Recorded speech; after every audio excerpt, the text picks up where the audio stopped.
IIT జేఈలో మంచి rank రానటువంటి విద్యార్థులకు బెస్ట్ ఆప్షన్ సిఏ కోర్సులు అడ్మిషన్స్ జరుగుతున్నవి. చాలామంది ఏమంటారు, నాలుగు కారణాలు ఉంటాయంటారు. ఒకటి హ్యూమన్ ఎర్రర్, లేదు వెదర్ ఎర్రర్, లేదు ఇంజిన్ ఎర్రర్, ఇంకోటి ఫ్యూయల్ అనుకుంటా. ఈ నాలుగిట్లో ఏది అయి ఉండొచ్చు? అహ్మదాబాద్లో ఇంత పెద్ద ప్రమాదానికి కారణం అయి ఉండొచ్చు. ఇలాంటి ప్రమాదం ఎప్పుడైనా మీరు చూసారా? Very rarely we come across this sort of ఇది ఎప్పుడో చాలా తక్కువ ఇటువంటి యాక్సిడెంట్స్ అయితే అనమాట. With my experience I can tell that there are four reasons as you mentioned. One could be the very adverse weather conditions where the weather is beyond the control of the pilot when he is coming for a landing. Maybe suddenly wind shear takes place or the heavy rain comes, visibility reduces. So at one situation I can say due to the adverse or poor weather conditions I can say. Okay. ఇంకొకటేమో మనం birds వస్తాయి. Birds ఎయిర్లో ఉంటవి, మేము take off అయ్యేటప్పుడు land దగ్గర ఉన్నాయి కూడా abstraction వస్తాయన్నమాట. అయితే ఎయిర్లో ఉండేవి అప్పుడు 10,000 feet వరకు జనరల్గా బర్డ్స్ ఉంటవి. వేసవి కాలం అయితే హాట్ ఎయిర్ తోటి అవి 15,000 feet వరకు పోతాయి. అందుకొరకే మేము ఏం చేస్తామంటే ఎప్పుడు ఎయిర్ క్రాఫ్ట్ టేక్ ఆఫ్ అయినా ల్యాండింగ్ అయినా కానీ ఆ 15,000 కిందికి రాగానే ఎయిర్ క్రాఫ్ట్ యొక్క లైట్స్ ఆన్ చేస్తాం. డే టైం అయినా ఆన్ చేస్తాం, నైట్ అయితే ఎట్లయినా ఆన్ చేస్తాం. అయితే ఏమైతే ఆ బర్డ్స్ ఆ యొక్క లైట్స్ చూసి they get away from our track. So that is a circular issue to all the airlines also. All the airlines all over the world now they use that method of avoiding the birds. Okay. Adokati. Inka third endante human error. Maybe some action one has to take. Either pilot or engineer, whatever it could be. They might not have taken appropriate action. Therefore an accident can happen also. The last is mechanical failure. Mechanical failure, equipment failure, engine failure, or flap failure also, undercarriage failure also. There are so many failures can take place. Okay. Hydraulic failure also, gear kindi pokapochu, or gear paiki pokapochu, flaps iskunte flap may get stuck and all that. Like that, there are so many mechanical failure also we can contribute anamata. Sir, ఇప్పుడు మనం ఇక్కడ చూస్తున్నాం air ఇండియాది. సాధారణంగా runway మీదకి craft వచ్చిన తర్వాత ఇక్కడ నుంచి ఏటీసీ క్లియరెన్స్ వస్తున్న తర్వాత ఇక్కడ వెళ్ళి ఏ విధంగా టేక్ ఆఫ్ అవుతుందండి? ఎంత టైంకి టేక్ ఆఫ్ అవుతుంటుందండి? ఇది రన్వే బిగినింగ్, అక్కడ ఎయిర్క్రాఫ్ట్ కనుక రన్వే బిగినింగ్ నుంచే టేక్ ఆఫ్ అవుతుంది. రన్వే బిగినింగ్ నుంచి రన్వే ఎండ్ వరకు దాదాపు 3 kilometers రఫ్లీ ఉంటుంది అనమాట. ఉంటే ఆ 3 kilometers లోపల we have to plan our self. ఆ దినం టెంపరేచర్స్ ఎంత ఉన్నాయి, విండ్ ఎంత ఉన్నది, దాన్ని బట్టి ఉన్న మన వెయిట్, ఎయిర్క్రాఫ్ట్ వెయిట్ ఎంత ఉన్నది, దాంతో మనం క్యాలిక్యులేట్ చేసుకుంటాం అనమాట. It can consume this much of runway. అంత రన్వే మనకు ఉందా లేదా, అంత రన్వే ఉంటే పర్లేదు. రన్వే అంత లేకుంటే ఉండేది ఉంటే మేము వెయిట్ తగ్గిస్తాం. వెయిట్ ఎట్లా తగ్గిస్తాం? కార్గో ఉంటే కార్గో తీసేస్తాం, లేకపోతే తక్కువ ప్యాసింజర్ తీసుకుంటాం. కానీ ఫ్యూయల్ మాత్రం తగ్గాం అనమాట. ఫ్యూయల్ మాత్రం మన ట్రిప్కి ఎంత కావాలో అంత ఫ్యూయల్ తప్పనిసరి ఉండాలి. సార్, టేక్ ఆఫ్ అవ్వకముందు పైలట్ కానీ కో పైలట్ కానీ అదేవిధంగా ఇంజనీర్స్ దీన్ని ఏ విధంగా సరౌండింగ్ మొత్తం చెక్ చేస్తారంటే, మనం టెంపుల్కి పోతే ఎట్లయితే మనం రైట్ నుంచి లెఫ్ట్ తిరుగుతాము, అది ఒకటి మాకు కూడా అదే సిమిలర్ స్టైల్ అనమాట. మేము అంటే నేను అనుకున్నాను మేము హిందూస్ మేము అది ఫాలో అవుతాను. All over the world that is being follow. అయితే వస్తాడు, అందులో చెక్ లిస్ట్ ఉంటుంది అనమాట. ఇవన్నీ ఎక్స్టర్నల్ చెక్స్. ఇది సరిగా ఉందా, ఇది సరిగా ఉందా, ఇది సరిగా ఉందా అని అన్ని ఎక్స్టర్నల్ చెక్స్ అంటారు వీటిని. వాడు వచ్చి అక్కడ నుంచి స్టార్ట్ చేసి మొత్తం ఎయిర్ క్రాఫ్ట్ చుట్టూ తిరుగుతాడు. ఆ వింగ్ ఎండ్ నుంచి కంప్లీట్ ఇక్కడికి వచ్చి దీని చుట్టూ తిరిగి మళ్ళీ అర్ధికు వింగ్ ఎండ్కి పోయి మళ్ళీ టేల్ ఎండ్కి పోయి ఇక్కడికి వస్తాడనమాట. అయితే ఏంది ఆ 360 degrees తిరిగి రౌండ్ లోపల మొత్తం ఎక్స్టర్నల్ చూసుకుంటాం అనమాట. వింగ్కి ఏమైనా డ్యామేజ్ అయిందా, లేకపోతే అండర్ క్యారేజ్ ఏమైనా డ్యామేజ్ అయిందా, నోస్ ఏమైనా డ్యామేజ్ అయిందా, మొత్తం ఈయన చూసుకుంటాడు. సాధారణంగా కో పైలట్ డ్యూటీ అది చేసుకుంటాడు. బట్ కొంతమంది క్యాప్టెన్స్ కూడా వాళ్ళ సాటిస్ఫాక్షన్ కూడా వాళ్ళు కూడా వచ్చేసుకుంటాం అన్నమాట. సార్, కెప్టెన్ కో పైలట్ మీరు చెప్తున్నారు, పైలట్ కో పైలట్ ఇదంతా చూసుకున్న తర్వాత ఇదంతా అవుట్ సైడ్ కనిపిస్తుంది, కానీ ఇన్సైడ్ ఉన్న ప్రాబ్లమ్స్ ఎవరు ఐడెంటిఫై చేస్తారు? అయితే మాకు ఫ్లైట్ మేము పోకముందు ఒక 1 hour బిఫోర్ ఇంజనీర్ వస్తాడు. 1 hour బిఫోర్ ఒకసారి 2 hours 3 hours బిఫోర్ కూడా వస్తారు. వచ్చి వాళ్ళు తర్వాత చెక్ చేస్తారు. ఇప్పుడు మాకు ఎట్లయితే చెక్ లిస్ట్ ఉంటుందో వాళ్ళకు కూడా ఉంటుంది అన్నమాట. ఏమేమి సిస్టమ్ చెక్ చేయాలి, ఏమేం ఎక్విప్మెంట్ చెక్ చేయాలి వాళ్ళు మొత్తం చెక్ చేసుకుంటారు. చెక్ చేసుకొని మాకు వాళ్ళు ఆఫర్ చేస్తారు. I have check this aircraft, every part of it I check, I'm 100% satisfied అని మాకు వాడు సిగ్నేచర్ పెట్టి ఇస్తారు. అప్పుడు క్యాప్టెన్ ఏం చేస్తాడంటే అంతకుముందే వాడు ఎక్స్టర్నల్ చెక్ చేసుకుంటాడు, లోపల ఇంటర్నల్ చెక్స్ ఉంటాయి మళ్ళీ మాకు. ప్రతి ఎక్విప్మెంట్, ప్రతి స్విచెస్, ప్రతి అన్ని పనిచేస్తున్నాయా పనిచేస్తలేదా అని వాడు చెక్ చేసుకుంటారు. When he satisfied then he will sign that acceptance. ఆ యాక్సెప్టెన్స్ క్యాప్టెన్ సైన్ చేసిన కాడ నుంచి మళ్ళీ ఎయిర్క్రాఫ్ట్ మొత్తం ట్రిప్ అంతా చేసి అక్కడెక్కడ డెస్టినేషన్ ల్యాండ్ అవుతారో, ల్యాండ్ అయిన తర్వాత ఇంజన్స్ ఆఫ్ చేసినప్పుడు అప్పుడు అతడు మళ్ళీ ఇంజనీర్గా అప్పుడు చెప్తాడు. This is the responsibility of the captain from that time till he accepts, till he is given to the engineer. It is his responsibility. ఆ మధ్యన ఏదైనా కానీ హీ షల్ రిపోర్ట్. సపోజ్ ఈ ల్యాండింగ్ అయినప్పుడు ఏదో బర్డ్ హిట్ అయింది అనుకోండి, చిన్న బర్డ్ అనుకోండి, ఆ టేక్ ఆఫ్ అప్పుడు ఏదైనా చిన్నది అనుకోండి, ఆ ఫ్లైట్లో ఈయనకి ఏదైనా అబ్నార్మాలిటీ, ఏదైనా డిఫికల్టీ వచ్చింది, ఏదైనా ఎక్విప్మెంట్ సరిగా పనిచేయలేదు, అన్నీ ఆయనే వర్బల్గా రిపోర్ట్ చేస్తాడు, రైటింగ్లో కూడా రాస్తాడనమాట. ఈ సిస్టమ్ పనిచేయలేదు, ఈ సిస్టమ్ పనిచేయలేదు, ఇది అని రాస్తాడు. రాసిన తర్వాత ఇంజనీర్ అవన్నీ చెక్ చేసుకొని వాటికి రెక్టిఫికేషన్ చేస్తేనే he will again offer the aircraft to the another pilot who is taking from that place. Okay sir, ఇప్పుడు ఈ పైలట్ మనం ఈ క్రాఫ్ట్ తీసుకున్నాం బాంబే, మన అహ్మదాబాద్ జరిగింది, అది ఆల్రెడీ ప్యారిస్ నుంచి వచ్చింది. అక్కడ ప్యారిస్ నుంచి కాదు, ఏదో వేరే కంట్రీ ఢిల్లీ నుంచి వచ్చింది. ఏమండి, ఢిల్లీ నుంచి వచ్చింది. ఢిల్లీ నుండి అహ్మదాబాద్ వచ్చే క్రమంలో ఏదైనా దాంట్లో ఫాల్ట్స్ ఉన్నాయనుకోండి, అక్కడ ఉన్న ఆ పైలట్ దాని మీద రిపోర్ట్ చేస్తుంటారు. చేసిన తర్వాత ఆయన టేక్ ఓవర్ చేస్తారు ఇంజనీర్కి. అది ఉన్నప్పుడు ఆ రిపోర్ట్ కూడా ఇప్పుడున్న నెక్స్ట్ వచ్చిన పైలట్ చూస్తారా? చూస్తారు. అంటే ఇప్పుడు ఉన్నది కాకుండా ఈ ముందు నాట్ ఓన్లీ దట్, ఇంకా అంత ముందు కూడా ఏమన్నా ఉన్నాయని చూస్తాం. చూసి అందులో ఎన్ని ఉన్నాయి అవన్నీ రెక్టిఫికేషన్ అయ్యా అది కూడా చూస్తాం అనమాట.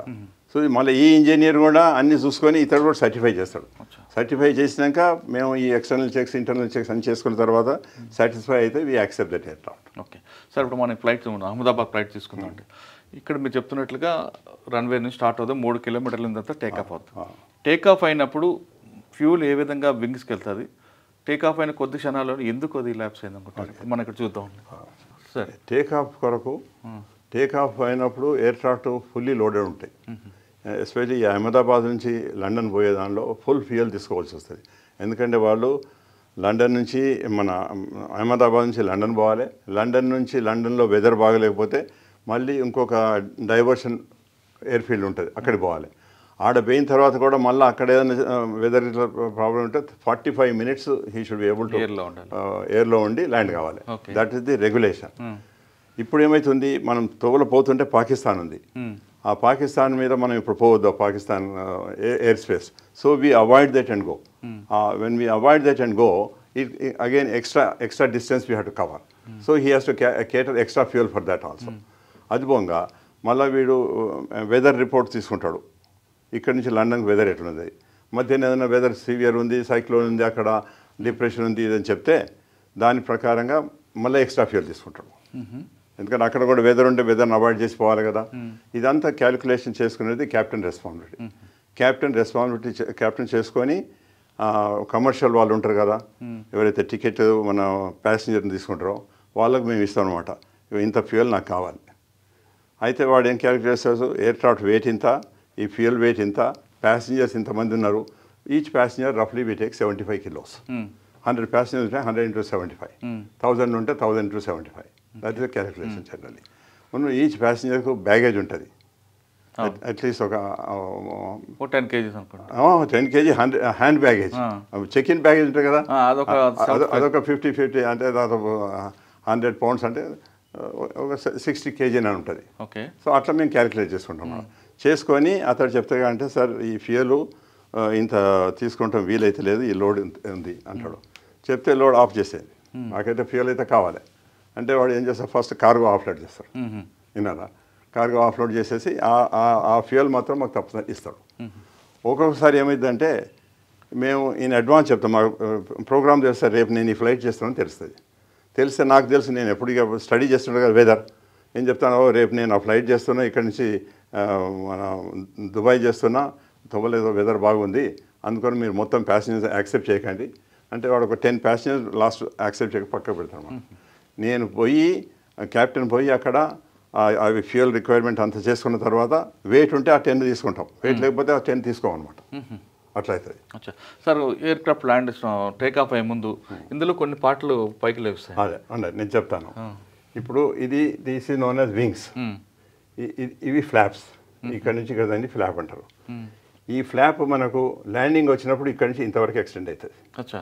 అయితే ఏమవుతుంది, ఇట్లా వచ్చి ఇట్లా తిరుగుతుంది అనమాట. ఎందుకంటే ల్యాండింగ్ అప్పుడు మన స్పీడ్ తక్కువ ఉంటుంది, డ్రాగ్ ఉంటుంది.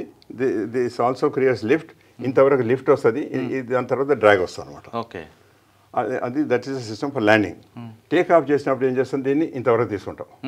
తీసుకుంటే ఏమైతే ఇంత ఏరియా ఎక్స్టెండ్ అయింది, ఇంత ఏరియా ఎక్స్టెండ్ అయింది. ఈ ఎక్స్టెండ్ అయింది ఇది ఒక లిఫ్ట్ ఇస్తుంది. ఇది ఒక 80% లిఫ్ట్ ఇస్తుంది అనుకోండి, ఇది ఒక 20-25% లిఫ్ట్ ఇది ఇస్తుంది. This is an additional lift it gives. ఎందుకంటే టేక్ ఆఫ్ అప్పుడు మనకు అడిషనల్ లిఫ్ట్ కావాలి, అందుకొరకని ఈ ఫ్లాప్స్ వాడతాం అనమాట. అయితే ఇక్కడ ఏమవుతుంది, టేక్ ఆఫ్ అయిన తర్వాత మనం వీల్స్ పైకి తీసుకుంటాం. వీల్స్ ఏమో డ్రాగ్ ఇస్తాయి. It gives lift but that gives drag. Drag అంటే రెసిస్టెన్స్. దాంతో కొంచెం మనకు స్పీడ్ తగ్గుతుంది, ఆటంగా ఉంటుంది అనమాట. టేక్ ఆఫ్ అయినాక 100 feet లోపట్టే మేము గేర్ అప్ అంటాం. కెప్టెన్ అంటాడు, కో పైలట్ ఇస్తాడు. దానికి రౌండ్ నాబ్ ఉంటుంది. రౌండ్ నాబ్ బట్టి ఇట్లా అంటాడు, అంటే వీల్స్ పైకి పోతాయి. తర్వాత ఒక 1000 feet 1500 feet వచ్చిన తర్వాత captain will say give me flops up. అప్పుడు ఆ ఫ్లాప్స్ లివర్ ఇట్లా ఉంటుంది అనమాట. ఆ లివర్ తోటి ఇట్లా పైకి అంటే అప్పుడు ఇక్కడ ఫ్లాప్స్ ఇక్కడ పోతాయి. ఓకే. సో ఇక్కడ ఈ పర్టికులర్ యాక్సిడెంట్లో మేము ఏమనుకుంటున్నాం అంటే, ఆడ నేను ఆ విజువల్ చూస్తే గేర్ కిందికి ఉన్నది, ల్యాండింగ్ గేర్ కిందికి ఉంది. అంటే ఏంది, ల్యాండింగ్ గేర్ తీసుకోలేదు, పైకి తీసుకోలేదు. ఇగోండి ఇవి వీల్స్ అనమాట. ఇవి వీల్స్ కిందికి ఉన్నాయి, కనపడుతుంది మనకు. ఇట్లా వీల్స్ పైకి పోతాయి, ఇక్కడ వీల్స్ కిందికి ఉన్నాయి. అవును, ఇట్లనే పోయేది యాక్సిడెంట్ అయింది అనమాట. కానీ వీల్ లోపలికి ఉండాలి కదండి. అదే తీసుకోలేదు, అదే అని చెప్తున్నా. టేక్ ఆఫ్ అయిన తర్వాత కెప్టెన్ వీల్స్ అప్ అని ఉండొచ్చు, వీడు పొరపాటుతోటి ఫ్లాప్స్ అప్ చేస్తాడు.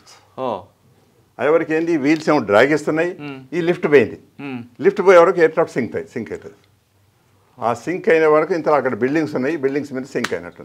So that is one probability I can tell you. ఇది వీల్స్ కిందుకునే. అదే మన స్పాట్లో కూడా చూసినప్పుడు వీల్స్ మనకి పక్కన పడిపోయి కనిపిస్తాయి. అదే రెండు వైపులా. సో దాంతో ఇది ఒకటి small human error is likely. Okay. The captain must have asked him, okay wheels up, he must have given flops up. అయ్యో, దట్స్ పాసిబిలిటీ ఉందన్నమాట. అయ్యే వరకు ఆ లిఫ్ట్ పోయి ఎయిర్ క్రాఫ్ట్ సింక్ అయింది. ఆ సింక్ అయిన దగ్గర ఆ బిల్డింగ్స్ లేకపోయేది ఉంటే ప్రాబబ్లీ సింక్ అయి కొంచెం దూరం పోతుంటే మళ్ళీ again they would have realised and taken the flaps and climbed up. లేకున్నా కానీ క్లైంబ్ అవుతుంది, కానీ ఆ ఉన్న మిగతా లిఫ్ట్ తోటి క్లైంబ్ అవుతుంది, కానీ స్లోగా క్లైంబ్ అవుతుంది. కంప్లీట్ లోపలికి వెళ్ళిపోయింది. అంటే ఎంత ఫీట్కి వెళ్ళాక సార్ ఇది యూజువల్గా మేము టేక్ ఆఫ్ అయినాక 100 feet, around 100 feet we ask for the wheels up. Sir ఇప్పుడు మనం చూస్తున్నాం, ఇది ఇంత పొగొచ్చిందంటే లక్షల లీటర్ల ఫ్యూల్ కలర్. దాంట్లో మోర్ దెన్ 1 lakh liters ఉన్నాయి అలా. ఇప్పుడు అంత లాంగ్ డిస్టెన్స్ పోతున్నాడు కనుక ఫుల్ ఫ్యూయల్ తీసుకోవాల్సి వస్తుంది. అసలు భయంకరంగా ఉంది కదా సార్. అవునండి, అది ఎంత టెంపరేచర్ వస్తుంది మళ్ళీ. స్పాట్ చూస్తుంటే అంటే ఆ బిల్డింగ్ సార్, ఇప్పుడు ఇక్కడ బిల్డింగ్ కనిపిస్తుంది. ఒకవేళ బిల్డింగ్ లేకపోయి ఉంటే అది మీరు అన్నట్లుగా సేఫ్గా పోగలుగుతుంది. కొంచెం దూరం పోయిన తర్వాత they would realise if the mistake of the human error చేసిండో దాన్ని వాళ్ళు రెక్టిఫై చేసుకొని they would survive. That is one aspect. ఇంకా next I will discuss about the technical aspect, mechanical aspect. ఈ కేసులో ఇప్పుడు ఏమనిపిస్తుందంటే మాకు చూస్తే 2 ఇంజన్లు ఫెయిల్ అయినాయి. అవుతాయి సార్ సాధారణంగా? 1 in 10 million I can say. Very rarely it happens. దాని కొరకు ఏం కారణం ఉందంటే 2 ఇంజన్లకు ఫ్యూయల్ పోతుంది. ఫ్యూయల్ పోతేనే ఫ్యూయల్తోనే అది నడుస్తుంది అనమాట. ఆ ఫ్యూయల్ పోయి అయితే ఫ్యూయల్లో ఏదైనా చెత్త రావచ్చు, దాన్ని మేము కంటామినేషన్ అంటాం. ఫ్యూయల్ కంటామినేషన్ తోటి కూడా కావచ్చు. ఇంజన్లకు పోతుంది, ఆ ఫిల్టర్ల దగ్గర పోయే వరకు చెత్త ఉండే వరకు ఫ్యూయల్ పోదు ఫిల్టర్ నుంచి, అదొకటి. ఇంకోటి ఏదైతే ఫ్యూయల్ పంప్స్ ఉంటాయో ఫ్యూయల్ పంప్స్ కూడా ఫెయిల్ కావచ్చు. దీనిలో కూడా కంప్యూటరైజ్ సిస్టమ్ ఉందన్నమాట, దాన్ని మేము ఫాడెక్ అంటాం. ఆ కంప్యూటరైజ్ సిస్టమ్ నుంచి ఆ ఫ్యూయల్ అక్కడికి వచ్చి ఆడ నుంచి తీసుకొని ఏ ఇంజన్కు ఎంత ఫ్యూయల్ కావాలో సప్లై చేస్తాం అనమాట. So that is known as FADEC system. ఇప్పుడు ఏమనిపిస్తుంది నాకు, అయితే కంటామినేషన్ తోటన్నా ఫ్యూయల్ పోలేదు ఇంజన్లకు, ఇంజన్లు అయిపోవచ్చు 2 ఇంజన్లు, లేకుంటే ఈ ఫెడెక్ ఫెయిల్ అయి కూడా ఇంజన్లకు ఫ్యూయల్ పోలేదన్నమాట. These are the 2 reasons why the engine fuel starvation is happen. Fuel ఇంజన్లో పోలేదు. ఓకే. రెండోది హ్యూమన్ ఎర్రర్ అక్కడ మీరు చెప్తున్నట్లుగా. అయితే ఇక్కడ హ్యూమన్ ఎర్రర్ ఎక్కడైందంటే ఆ ఫ్యూయల్ కంటామినేషన్ సాధారణంగా ఇంజనీర్ చెక్ చేస్తాడు before the fuel is uplifted into the, వాడు ఐఓసి వస్తాడు కదా, పెద్ద ట్యాంకర్ తీసుకొస్తాడు, దానిలో నుంచి శాంపుల్ తీసుకొని ఇంజనీర్కి ఇస్తాడు. ఇంజనీర్ దాన్ని చెక్ చేసుకొని దానిలో ఏదైనా వాటర్ కంటెంట్స్ ఉన్నాయా అని దానిలో ఒకటి డ్రాప్ వేస్తాడు, వేస్తే తెలుస్తుంది వాటర్ కంటెంట్ అది, లేకపోతే he will say okay you uplift, so fuel ఇస్తాడు. అది this is 1 check he does. ఇంకా మనం ఇంకేదన్నా ఉండి తర్వాత అది మరి దాన్ని మనం సాబిటేజ్ అనొచ్చు, లేకపోతే ఇంకేమన్నా అనొచ్చు మనం దాన్ని, ఏదైనా what ever reason it could be. If the fuel has not gone to the engine, engines will fail. This is what I can think here. Both engines have failed. Okay. With the result, pilot can do nothing. Okay. At least 30,000 feet లో 40,000 feet లో ఉన్నా అంటే ఆయనకి time ఉంటుంది. ఇగో నాకు ఇట్లా 2 engines fail అయినాయి, మళ్ళీ దానికి కరెక్షన్ చేసుకొని వాడు మళ్ళీ స్టార్ట్ చేస్తే ఒక్కొక్క ఇంజన్ స్టార్ట్ చేసుకుంటే అంత టైం ఉంటుంది. ఇక్కడ టైం లేదన్నమాట, హైట్ లేదు, టైం లేదు, రెండు లేవు. దాంతో పైలట్ అట్ ది మోస్ట్ ఆయన ఓసారి మేడే అనే టైం కూడా ఉండదు. But here at least co pilot side mayday అని అన్నాడు వాడు. సార్ ఇక్కడ ఆ బిల్డింగ్స్ ఉన్నాయి కాబట్టి ఆ ఫోర్స్లో వచ్చి నోస్ టచ్ అవ్వడం, బయటికి ముక్కు రావడం, వెనకేమో టైల్ ఉంటుంది, దాంతో బస్ట్ అయిపోయింది అన్నమాట. ఎయిర్క్రాఫ్ట్ బస్ కాగానే ఫ్లేమ్స్ వచ్చేసినాయి. సార్ ఇప్పుడు ప్రమాదం ఎలా జరిగింది అనేది కాక్పీట్లో ఉన్నది కానీ, లేదంటే పైలట్ మాట్లాడుకుందంతా కూడా బ్లాక్ బాక్స్. అంటే అహ్మదాబాద్లో విమానం కాదు, ఎక్కడ ప్రమాదం జరిగిన ప్రమాదానికి ప్రధాన కారణం ఎలా తీసుకోవాలనుకుంటే బ్లాక్ బాక్స్ అంటారు, కానీ ఆరెంజ్ కలర్లో ఉంటుంది బ్లాక్స్. ఈ బాక్స్ ఎక్కడ ఉంటుంది, ఈ బాక్స్ ద్వారా ఏ విధంగా మనం ఐడెంటిఫై చేయొచ్చు చెప్తాను. ఇప్పుడు ఓల్డెన్ డేస్లో ఈ సిస్టమ్ లేనప్పుడు యాక్సిడెంట్ అయితే ఏమైనా విజువల్గా ఎవరైనా చూసిన వాళ్ళు చెప్తే మనం అది బిలీవ్ చేస్తాం, లేకపోతే అక్కడ పడ్డ పార్ట్స్ని బట్టి మనం ఇన్వెస్టిగేషన్ చేస్తాం. ఇప్పుడు మోడర్న్ డేస్ లోపల ఇన్వెస్టిగేషన్ కొరకు ఇది చాలా ఇంపార్టెంట్ ఎక్విప్మెంట్ అనమాట. దీన్ని బ్లాక్ బాక్స్ అంటారు, కలర్ మాత్రం ఆరెంజ్ ఉంటుంది. ఎందుకంటే అది చెప్తాను. ఎందుకంటే మనం నీళ్ళల్లో ఉంది అనుకోండి, బ్లాక్ చూడటం కష్టం, ఆరెంజ్ అయితే ఈజీ. ఫారెస్ట్లో పడ్డది అనుకోండి, ఆరెంజ్ గుర్తుపట్టడం ఈజీ, బ్లాక్ పడితే అంత ఈజీ. ఆరెంజ్ బాక్స్ అనొచ్చు కదా, అది ఏదో మొదటి నుంచి బ్లాక్ బాక్స్ అవుతుంది, being continued. Black box contains of 2 things. ఒకటి కాక్పిట్ వాయిస్ రికార్డర్, ఒకటేమో డిఎఫ్డిఆర్ అంటారు, డిజిటల్ ఫ్లైట్ డేటా రికార్డర్ అంటారు. ఈ కాక్పిట్ వాయిస్ రికార్డర్ ఏమో పైలట్స్ ఆ యాక్సిడెంట్ కాకముందు హాఫ్ అన్ అవర్ ముందు నుంచి ఏమేమి మాట్లాడినరు, ఏటీసీకి ఏం సిగ్నల్స్ ఇచ్చిండ్రు, ఏటీసీ నుంచి ఏం మాట్లాడినరు, వెదర్ విషయాన్ని ఏం మాట్లాడినరు. ఇప్పుడు ఒక ఎయిర్క్రాఫ్ట్ బ్యాడ్ వెదర్లో ఎంటర్ అయిన తర్వాత అంత మొత్తం ఇరిగిపోయింది దానిలో. అటువంటి సమయంలో వీడు చెప్తారు అన్నమాట మొదలే, I got some thunderstorm is in front of me, I would like to avoid thunderstorm and go outside అంటాడు. వాడు ఏటీసీ ఉంటాడు, నువ్వు అక్కడ వేరే ఎయిర్క్రాఫ్ట్ ఉంది, no you have to maintain this అంటాడు. ఇక మనకి కంపల్షన్ ఉండి అందులోంచి ఎంటర్ అవుతాడు. ఎంటర్ అయ్యి అందులో పోయిన తర్వాత సివియర్ టర్బులెన్స్ తోటి ఎయిర్క్రాఫ్ట్ బ్రేక్స్. సో అటువంటి సిచ్యువేషన్లో అక్కడ ఇన్ఫర్మేషన్ పోయింది, ఇట్లా బ్యాడ్ వెదర్ ఉన్నది, ఐ కెనాట్ పెనిట్రేట్ అంటే వాడు అంటాడు నో ఇటు ఎయిర్క్రాఫ్ట్ ఉంది అంటాడు, లెఫ్ట్ పోవాలంటే అటో ఎయిర్క్రాఫ్ట్ ఉంది అంటాడు. So he is compelled to go through that weather. అటువంటి సిచ్యువేషన్స్ కూడా ఉంటాయి, కానీ సాధారణంగా అటువంటి సిచ్యువేషన్స్ ఈ మధ్య తక్కువైతాయి. ఎందుకంటే ATC officer is suppose to help us and coordinate and cooperate with our request. అది అయితే ఇక్కడ ఏమైందంటే ఇంకోటి ఇది మన ఫ్లైట్ డేటా రికార్డర్ది, ఈ రెండు కలిసి ఒక బాక్స్లో ఉంటే దాన్నే మనం బ్లాక్ బాక్స్ అంటాం. Black box is generally located in a tail. ఎందుకంటే మీరు ఏ యాక్సిడెంట్ అయినా కానీ మీరు చూస్తే ఎయిర్క్రాఫ్ట్ అంతా కాలిపోతుంది, కానీ ఆ టేల్ మాత్రం అట్లే సేఫ్ ఉంటుంది. ఈ యాక్సిడెంట్లో కూడా అట్లే మీరు చూడవచ్చు, టేల్ ఈజ్ సేఫ్. అటువంటి సిచ్యువేషన్స్ ఉంటే కనుక యూజువల్గా this is kept in a tail for the safety purpose. అట్లే ప్యాసింజర్స్ వెనక కూర్చున్న వాళ్ళు కూడా ఒకసారి సేఫ్ ఉంటారు. కొంతమంది ఎక్స్పీరియన్స్ ఉన్న వాళ్ళు ఏవియేషన్స్ నాకు బ్యాక్ సీట్ ఇవ్వవే అంటారు. ఎందుకు సేఫ్ చెప్తాను. ఆయన కుమారమంగళం అని మన మినిస్టర్ సివిల్ ఏవియేషన్ ఉండే, ఆయన ఒక బోయింగ్ యాక్సిడెంట్లో చనిపోయాడు అక్కడ ఢిల్లీలో. అయితే ముందటి ప్యాసింజర్స్ అంతా చనిపోయింది, ఈయన ముందర బిజినెస్ క్లాస్ కదా ముందర కూర్చున్నాడు, ఈయన చనిపోయాడు. వెనక కూర్చున్న 35-40 వాళ్ళు అంతా సేఫ్ అయిపోయారు. అది ఇంపాక్ట్ అయినప్పుడు ఏమైంది, ఎయిర్క్రాఫ్ట్ ఇరిగింది. ఇరిగేవారికి ఫ్రంట్ పోర్షన్ ముందర పడ్డది, అందులోనే ఫ్యూయల్ అదంతా ఉన్నది. వాళ్ళంతా చచ్చిపోయారు. ఈ వెనక పోర్షన్లో ఫ్యూయల్ లేదు, ఏం లేదు కనుక వాళ్ళంతా బతికారు. అందరూ ఎక్కువగా బ్యాక్ ప్రిఫర్ చేయాలి. అందుకని అప్పటి నుంచి I have seen some people preferring sir నాకు వెనక సీట్ ఇవ్వండి అని అంటారు. కానీ వెనక సీట్తో ఒక డిసడ్వాంటేజ్ ఏంటంటే మనం టర్బులెన్స్లో పోయినప్పుడు ఆ టైల్ ఇట్లా ఇట్లా ఎక్కువ షేక్ చేస్తాం అనమాట, ముందర కొంచెం తక్కువ షేక్ చేస్తుంది. సార్ ఇందులో రికార్డర్ ఎన్ని రోజులు ఉంటుంది? ఒకవేళ సముద్రంలో పడినా, నీటిలో పడినా, లేదా మంటల్లో ఉన్నా ఏమైనా డ్యామేజ్ అవుతుందా? ఇక్కడ రాసింది కదా 22 hours 40 hours ఒక్కొక్క ఎక్విప్మెంట్ మట్టి ఉంటుంది అనమాట. అందుకొరకే ఆ నీళ్ళల్లో పడిందంటే దానికి ఒక సిగ్నల్ వస్తుంది అనమాట. ఆ నీళ్ళు తలగానే ఆ సిగ్నల్ వస్తుంది.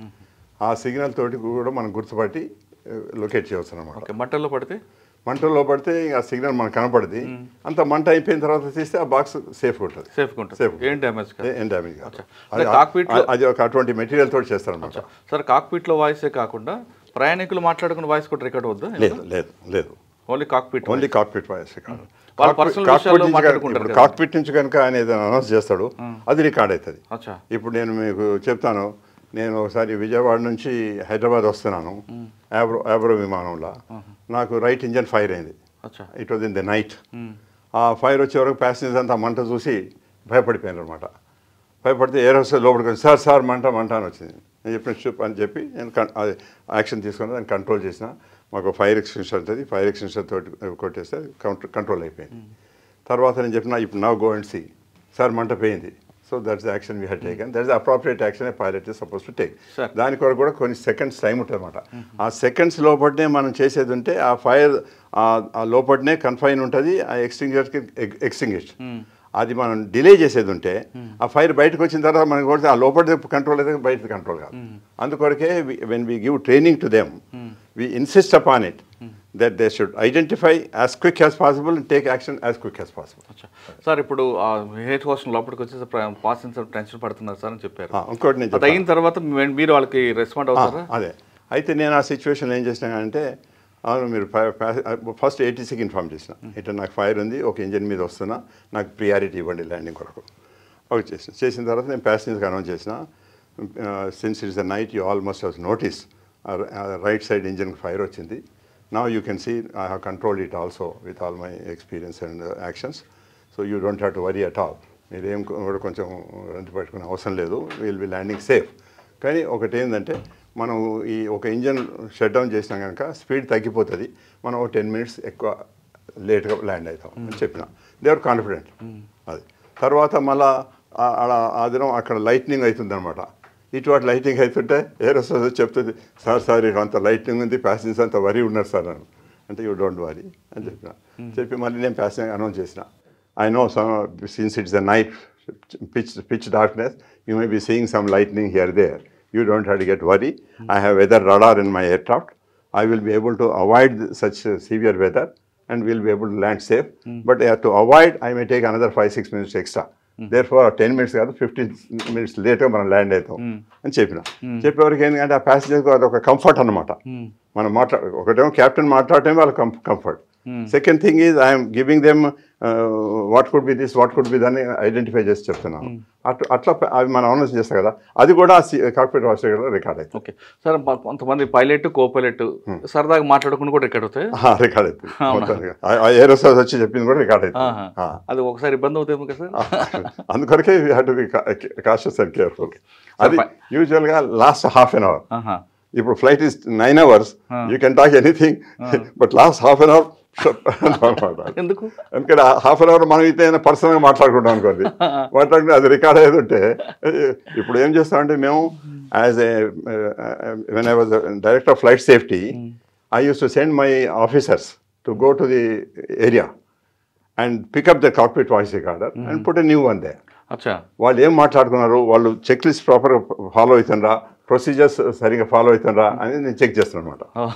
అందువరకు వాళ్ళకి ఆ భయం ఎప్పుడు ఎక్కడ చెక్ చేస్తారో అన్న భయం ఉంటుంది అనమాట. దాంతో కొంచెం సిస్టమేటిక్గా things will go. Okay sir, ఇప్పుడు మన ఫైనల్గా తీసుకుంటే అహ్మదాబాద్ ఇష్యూలకి ఖచ్చితంగా ఏది అనేది మనం ఇంకా రోడ్ లోడ్ చేయండి, ఎందుకంటే కాక్పిట్ బ్లాక్ బాక్స్ ఓపెన్ అయితే మనకు వస్తుంది.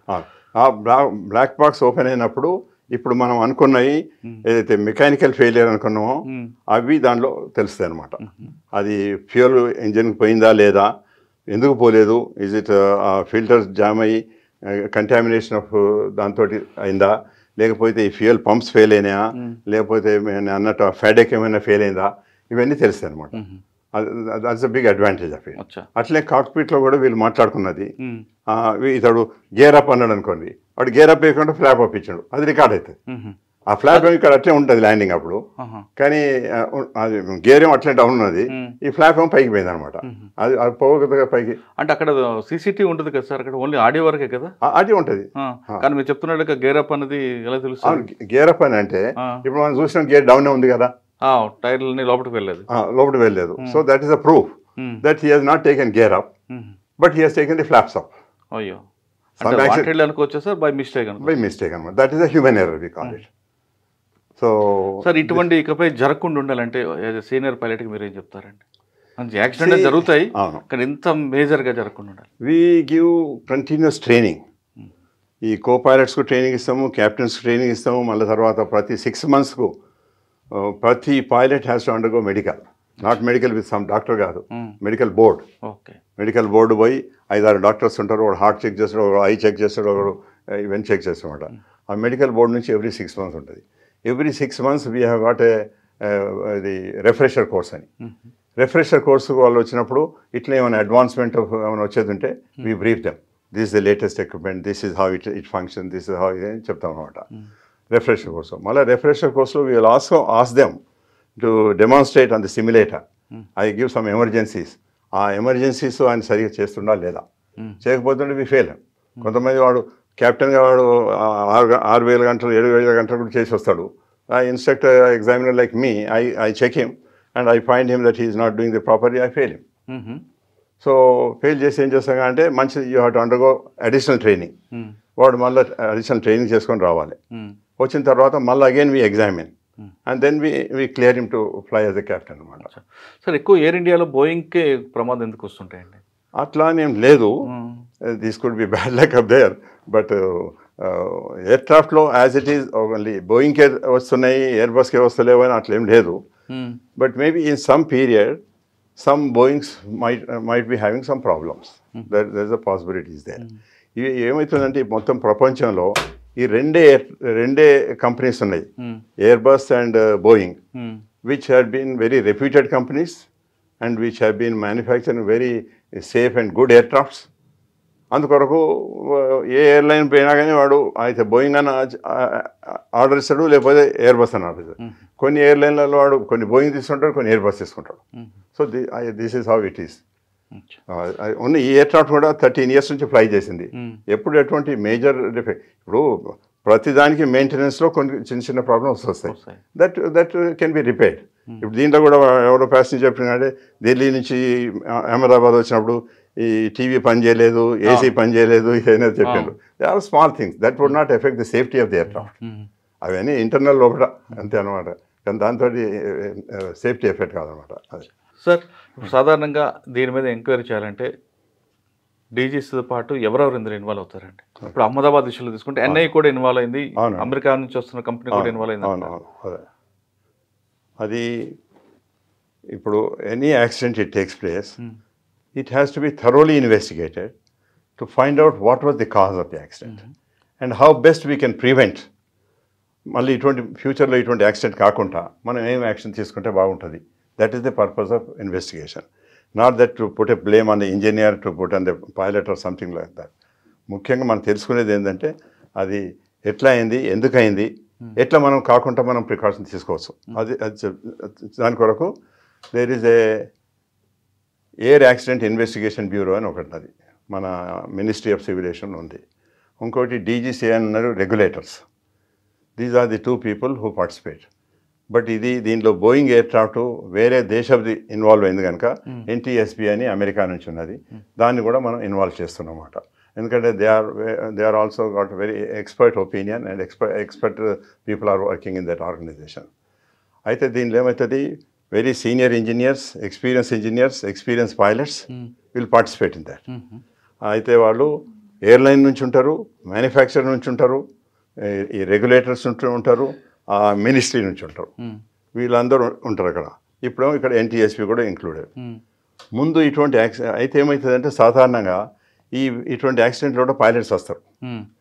వీళ్ళు ఈజీగా ఇన్వెస్టిగేషన్ కావాలంటే అయితే పైలట్ ఎర్రర్ అని క్లోజ్ చేస్తారు, హ్యూమన్ ఎర్రర్ అని చెప్పకూడదు కదా, చెప్పకూడదు. అందుకొరకు కానీ ఏం చేస్తుంది మా పైలట్స్ అసోసియేషన్ ఉండే, ఐసిపి అని ఇండియన్ కమర్షియల్ పైలట్స్ అసోసియేషన్ ఉండే, మన వీళ్ళ అదే ఇండియన్ ఎయిర్లైన్స్ ఉండే, ఎయిర్ ఇండియాలో ఐపీజీ అని ఉండే, ఇండియన్ పైలట్స్ గిల్డ్ అని ఉండే. So they also use to participate. ఎందుకంటే మరి వాళ్ళ మీద అన్నెసరీ బ్లేమ్ పెట్టదు, పైలట్స్ మీద బ్లేమ్ పెడితే వాళ్ళ మీద పెట్టిన కదా అది కూడా ఉంటుండే. కానీ ఈ మధ్యన ఎప్పుడే నుంచి అయితే ఇది taken over by the private company Tata, అప్పటి నుంచి ఈ pilots association is not so strong, they don't appear.